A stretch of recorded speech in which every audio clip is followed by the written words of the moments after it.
அன்பு நெஞ்சங்களே, இறைவன் நமக்கு தந்த புதிய நாளிலே இறைவனுக்கு நன்றி கூறி இறை வார்த்தையால் நம் வாழ்வை பயனுள்ளதாக மாற்றுவோம். இறைவன் நம் அனைவரை நிறைவாக ஆசீர்வதித்து பாதுகாத்து வழிநடத்துவாராக. இன்றைய விழா அரசியான புனித கன்னிமரியா விழா. லூக்கா நற்செய்தி நூல் பிரிவு 1 இறை சொற்றொடர்கள் 26 முதல் 38 முடிய. அன்பார்ந்தவர்களே, திருத்தந்தை 12ஆம் பத்திநாதர் 1954ஆம் ஆண்டு அக்டோபர் 11 அன்று வெளியிட்ட தமது சுற்றுமடலில் அரசியான தூய கன்னிமரியா விழாவை அறிமுகப்படுத்தினார். இந்த விழா திடீரென கிறிஸ்தவர்கள் மீது திணிக்கப்பட்ட விழா அல்ல, மாறாக தொடக்க காலம் முதல் பல்வேறு நபர்களின் நம்பிக்கையாலும் எழுத்துக்களிலும் பிரதிபலித்த உண்மையை அங்கீகரித்த செயல் அவ்வளவே. வானதூத மரியாவுக்கு தூதுரைத்த போதும், அன்னை மரியாவை எலிசபெத் வாழ்த்திய போதும் கூறிய வார்த்தைகளை பக்தியுடன் ஏற்று தொடக்க கால கத்தோலிக்க கிறிஸ்தவர்கள் அன்னை கன்னிமரியாவை ஆண்டவரின் தாய், இறைவனின் தாய் என்று புகழ்ந்தேத்தினார்கள்.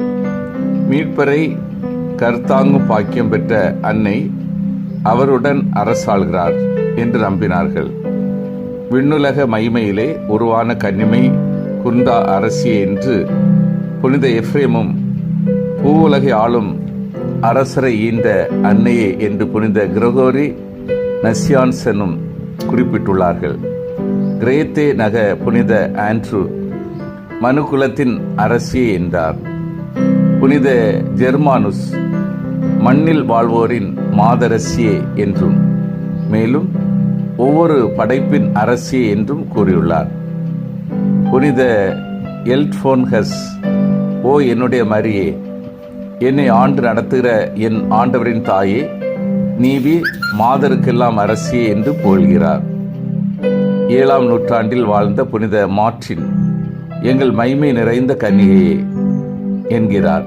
8ஆம் நூற்றாண்டில் வாழ்ந்த புனித 2ஆம் கிரகோரி புனித ஜெர்மானுஸுக்கு எழுதிய கடிதத்தில் அனைவரின் அரசி, இறைவனின் உண்மையான அன்னை, அனைத்து கிறிஸ்தவர்களின் அரசி என்று எழுதியுள்ளார். நாம் ஜெபிக்கும் போது, வாழ்க வானுலகங்களின் அரசியே, ஓ விண்ணகத்தின் அரசியே, மகிழ்ந்து பேர்வகை கொள்ளுங்கள் என்று ஜெபிக்கிறோம். மேலும், ஓ ஆண்டவரின் வலப்பக்கம் அமர்ந்திருக்கும் அழகின் முழுமையே, அற்புத அரசியே, இந்த விண்ணும் மண்ணும் வல்லமை மிக்கதென உம்மை போற்றுமே என்று ஜெபிக்கின்றோம். திருத்தந்தை 9ஆம் பத்திநாதர், மாந்தர்களின் தாயே, எங்களுடைய மீட்புக்கான செயலை தாய்க்குரிய அன்போடு அணுகுவீராக. இந்த விண்ணுக்கும் மண்ணுக்கும் மேலாக உயர்த்தப்பட்டீர்களே, நீவீர் வானகச் சேனைகளோடும் புனித பெருந்திரளோடும் எங்களுக்காக இடைவிடாது மன்றாடுகின்ற போது அது ஒருபோதும் மறுக்கப்படுவதில்லை தாயே என்று புகழஞ்சலி செலுத்தி மன்றாடுகிறார். தொடக்க கால கிறிஸ்தவர்கள், இறையியல் வல்லர்கள், எழுத்தாளர்கள், புனிதர்கள், திருத்தந்தைகள் மற்றும் ஜெபங்கள் அனைத்திலும் அன்னை கன்னிமரியா அரசியாக போற்றப்படுகிறார். அன்பார்ந்தவர்களே, அரசியான புனித கன்னிமரியாவின் திருநாளை இன்று மகிழ்வோடு கொண்டாடுகிறோம். விண்ணேற்பு பெருவிழா முடிந்த 8 நாட்களுக்கு பிறகு அன்னை மரியாவை அரசி என்று நாம் கொண்டாடுகிறோம். நம் தந்தையின் திருவுளத்தை நிறைவேற்றி படைப்பனைத்துக்கும் அரசராக திகழ்பவர் ஆண்டவர் இயேசு. அவரை போன்றே இறைவனின் மீட்பு திட்டத்தில் தனி சிறந்த பங்காற்றிய அன்னை மரியாவும் ஓர் அரசி என்பதை திரு அவை நமக்கு கொடுத்திருக்கும் விளக்கம். தன்னை ஆண்டவரின் அடிமையாக்கிய அன்னை மரியாவின் உயர்ந்த உள்ளமே அவர் பெற்றுள்ள புகழ்ச்சிக்கும் மேன்மைக்கு காரணமாக அமைந்துள்ளது. அன்னை மரியாவின் வாழ்வு முறையை பார்க்கும்போது, ஒருவேளை அவர் இறை திருவுளத்துக்கு ஆம் என்று சொல்லி இணங்கிராவிட்டால் அவர் உண்மையான மகிழ்ச்சியோடு தன் வாழ்நாளை கழித்திருப்பாரா என்பது சந்தேகமே. அவர் கொடுத்த இசைவே நம் மீட்பின் அடிநாதம். தன் வாழ்நாள் முழுமைக்குமான மகிழ்ச்சியும் அமைதியும் ஆம் என்ற அந்த ஒற்றை சொல் வாயிலாகவே கண்டடைந்தவர் அன்னை மரியா. அதுபோலவே அவர் அரசியாக மாறுவதற்கும் அடித்தளமிட்டது.